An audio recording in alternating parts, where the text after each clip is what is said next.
Em nome do Pai que me criou e do Filho que me resgatou, do Espírito Santo que me santificou, divina vontade, reina na minha vontade. Ó minha mãe, eu te amo, tu me amas, dá-me um gole da vontade divina, minha alma. Me abençoa, Mãe, para que todas as minhas ações sejam feitas diante de vossos olhos maternais.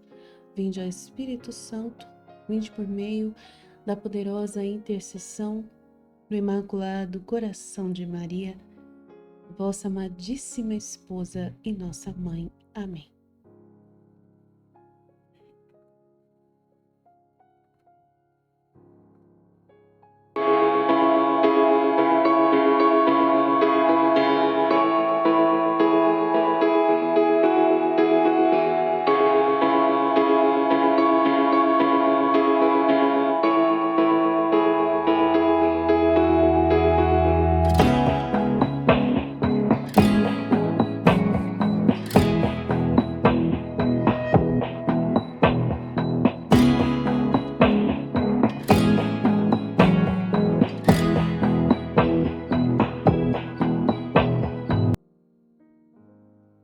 Então, estudo 8, vamos lá, mais 2 trechos que vamos refletir hoje.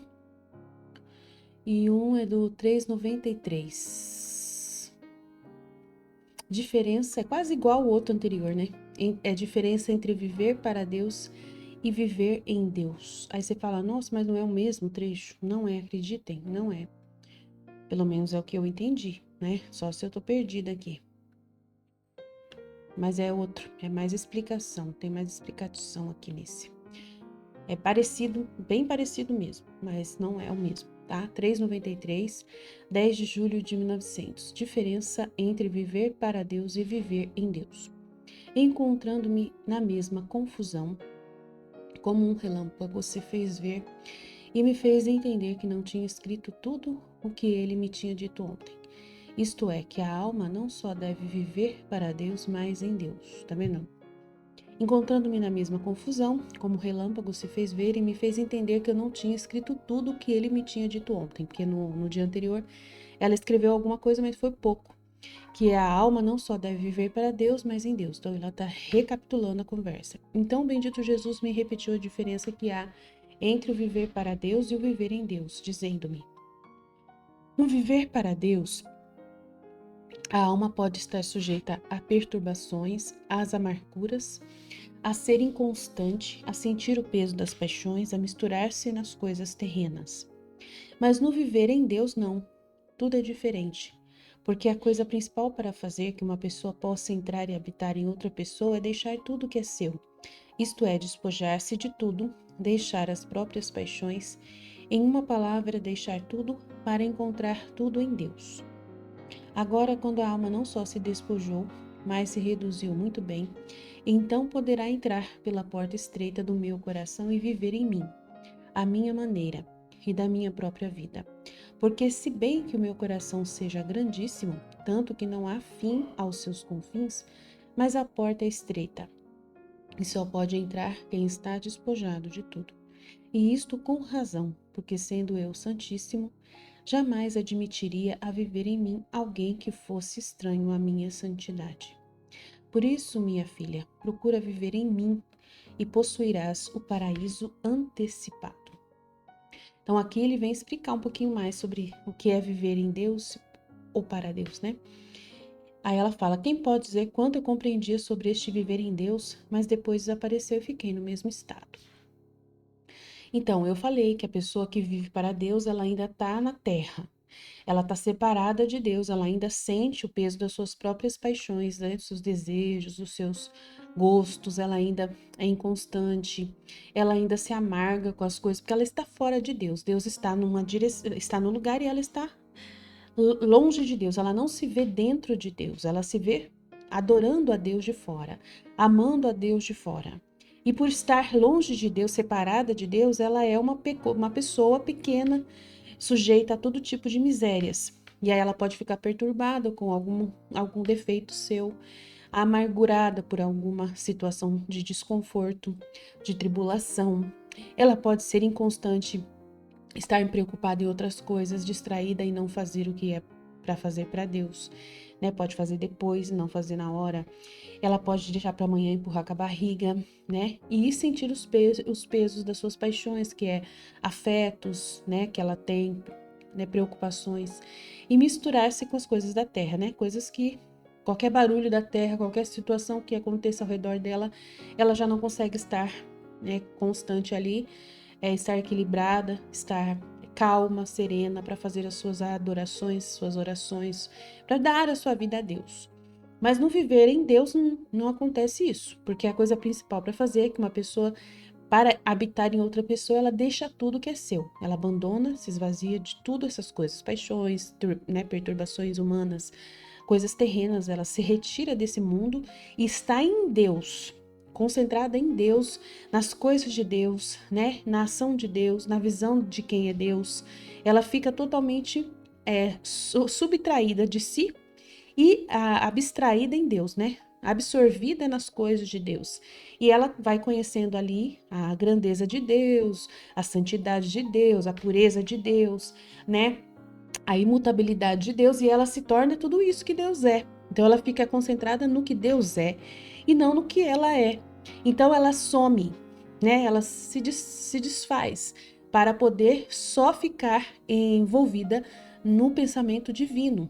E aí ela vai ter os olhos de Deus, como ele disse, a boca de Deus, né? O sentimento de Deus, os afetos de Deus, tudo que é de Deus, não o que é dela. Ela vai ela vai cuidar dos interesses de Deus e não dos seus próprios interesses.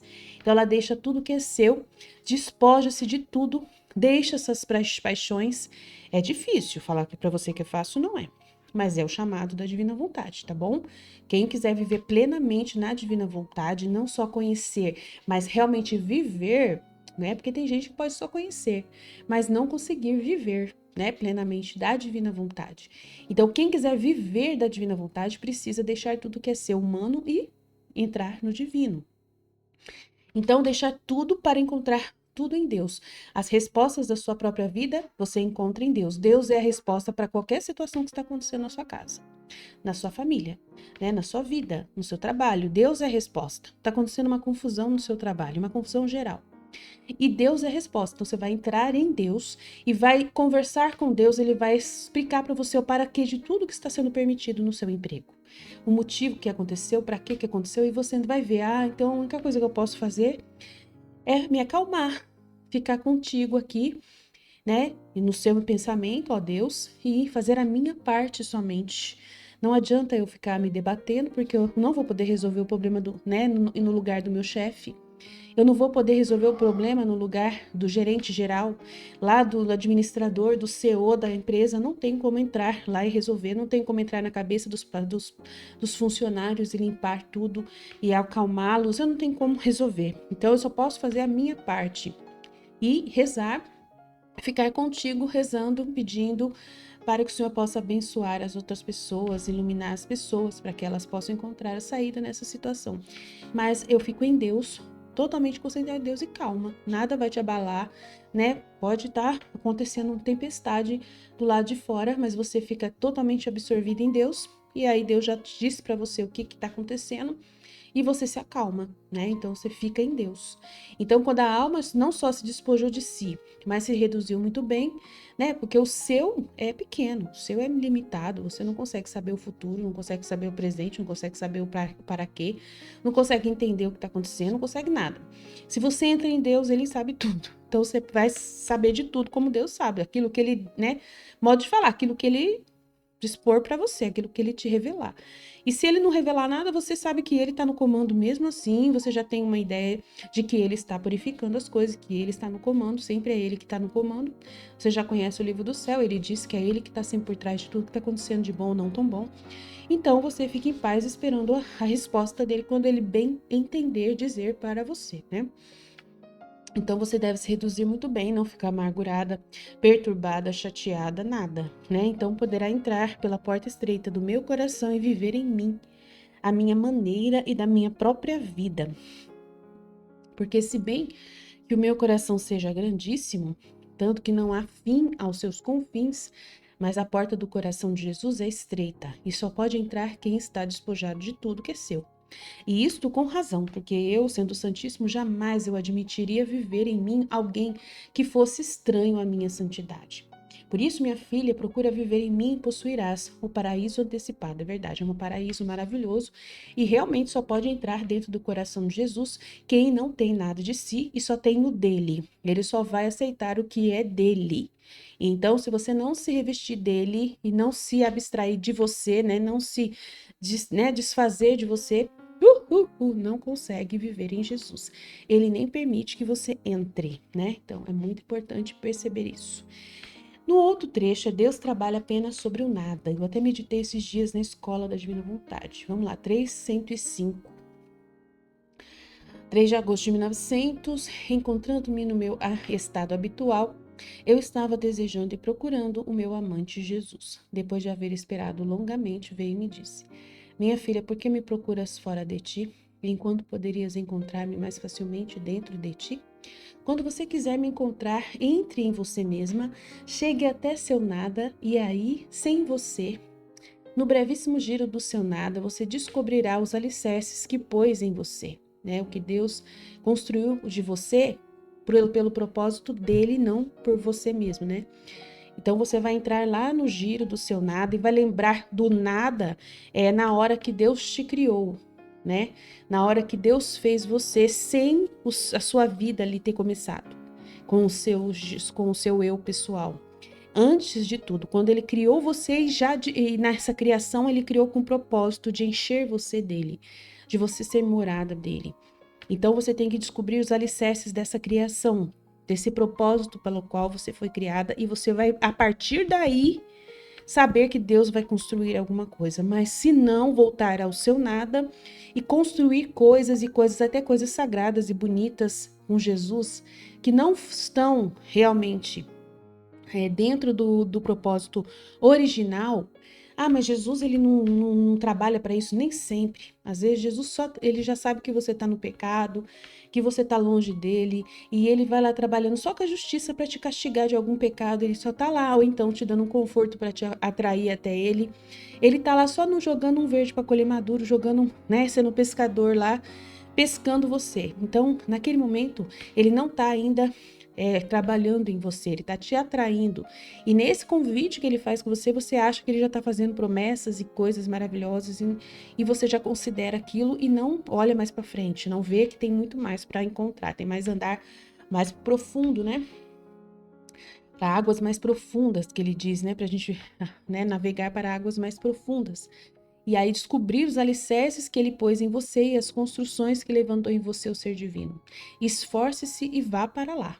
Então, é esse lugar, né? Ir para águas mais profundas, né? Eu olhei e vi os sólidos alicerces e os muros altíssimos que chegavam até o céu. Mas o que mais me surpreendia era que eu via que o Senhor tinha feito este grande trabalho sobre o meu nada. E os muros estavam todos fechados, sem nenhuma abertura. Via-se apenas no teto uma abertura que correspondia ao céu.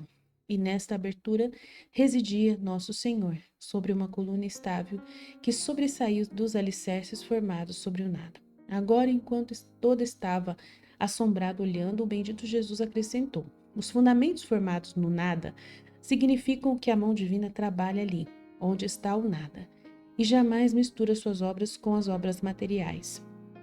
Aí você fala assim, mas que estranho, né? Tudo que a gente vive não é coisa que foi Deus que permitiu que a gente vivesse, então ele deveria considerar todas as nossas experiências, todos os traumas da nossa vida, né? Todas as dores, e ele não considera nada dessas coisas, ele quer que a gente destrói tudo por nós mesmos, que a gente abandone tudo e como se isso não fosse importante. Pois é, ele não valoriza essas coisas. Mas é absurdo isso. Essas coisas formaram o meu eu, a minha pessoa. Eu sou fruto desses traumas, eu sou fruto dessas experiências, eu sou fruto de tudo isso que eu vivi até agora. Nossa, meu Deus, eu tenho 46 anos e muitas coisas eu vivi, foram muitos desafios, foram muitos esforços que eu fiz, foram tantas coisas que eu construí e eu vou ter que jogar tudo fora. Não posso considerar nada dessas coisas para poder viver em Deus? Não, não pode considerar nada. Mas e aí, o que ele fala pra gente dessa vida toda que a gente viveu? Ele fala que ele estava na sua vida, muitas vezes de braços cruzados, sem poder te ajudar, porque você não deixava. Ele fala isso no livro do céu. E você estava andando de cabeça para baixo, muitas vezes, arrastando sua cabeça no chão, pecando, e segurando as mãos dele através da sua vontade humana, que você seguia plenamente as suas intenções pessoais, o seu amor próprio, não é só focado na seus próprios interesses pessoais, e ele nunca esteve presente em nada disso. Nada. E você se encheu de si mesmo, se encheu dos outros, das outras pessoas, as ideias de outras pessoas, opiniões de outras pessoas, se encheu de opiniões da mídia, dos livros, da geografia, da ciência, da neurociência, da psicologia, blá blá blá, de outras religiões, esoterismo, blá blá blá, e tanta porcaria. E até coisas cristãs, sério, até coisas bonitas, santas, cristãs. Você se encheu, se encheu, se encheu, mas você não chegou nem perto de ter um trabalho de Deus puro sendo construído em você. Mas e aí, se eu vou morrer, vou pro inferno? Pois é. Olha o risco que você corre. Olha o risco que você corre. Mas eu estou na igreja, eu estou comungando, eu estou vivendo em estado de graça, mesmo apesar de tudo. Pois é, porque o estado de graça é um processo ali de temporário, né? De temporário. É um meio só, né? Porque você peca e vai lá confessar. Então você está em pecado constante e indo confessar, se limpando de uma coisa que você está cometendo todos os dias, cometendo sem parar. Você está vivendo na sua própria vontade, nos seus próprios interesses. Aí quando você acha que fez alguma coisa errada, você vai lá e confessa o seu pecado. Jesus te perdoa. E aí você acredita que quando você morrer, você vai ter a última confissão, você vai ter a última comunhão, vai receber a unção dos enfermos e vai ser salvo. Amém, glória a Deus. Mas tem um purgatório enorme, porque você é vazio de amor a Deus. Essa obra de Deus não foi feita em você. Simplesmente quando você, teve esses últimos sacramentos para poder ir para ser salvo pela misericórdia, santíssima de Deus, simplesmente você só demoliu, todos os alicerces de pecado que você construiu. Você simplesmente só desfez daquilo que você tinha construído de perda de tempo no parque de diversão da terra em que você viveu sem amar a Deus, amando os seus próprios interesses.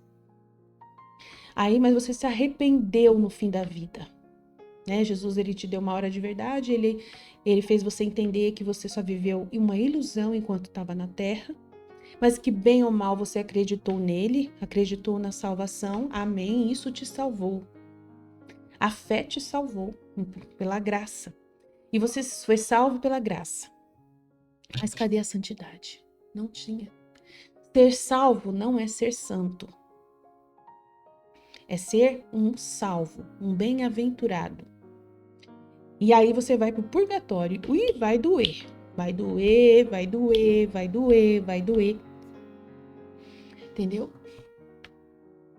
Você não amou a Deus aqui na terra. Você amou a si mesmo. E pediu para Deus amar você. E buscou Deus para Ele te amar e não para você amá-lo. Você buscou a Deus para que Ele te amasse, te desse tudo, rezasse. Aí você rezava e pedia, Senhor, cuida disso, cura isso, resolve isso. E Ele, só Ele amando, só Ele te dando, só Ele entregando a graça, só Ele te dando misericórdia.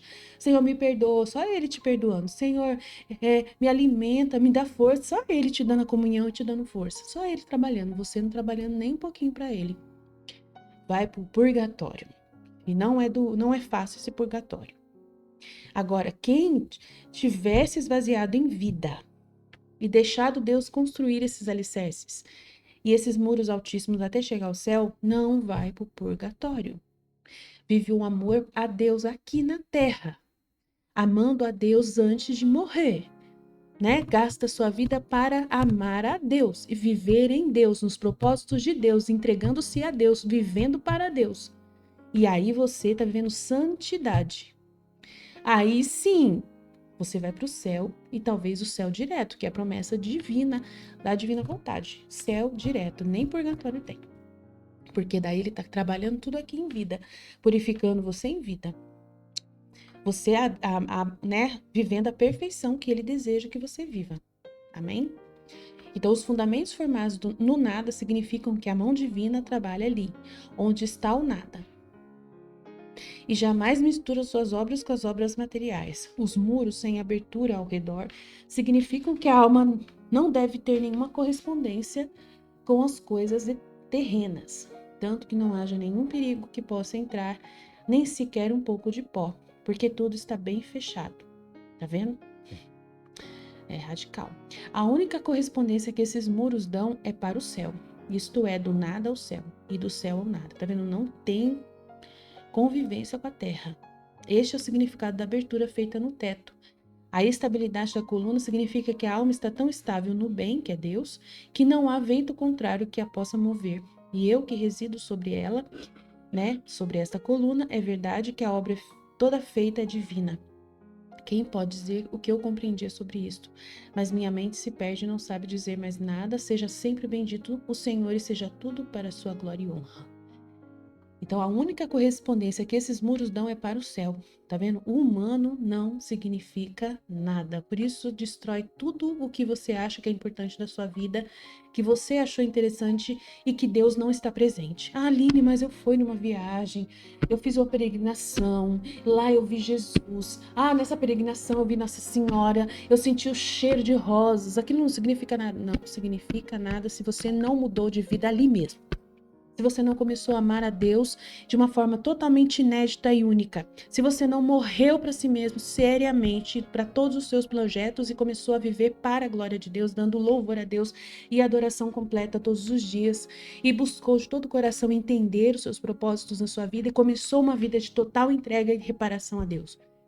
Se foi só uma experiência confortável para você que te deixou toda encantada e você voltou para casa e continuou, Senhor, faz mais uma experiência de amor para mim. Senhor, cura minha filana, cura a Beltrana, Senhor, cura, Senhor. E só começou a pedir de novo.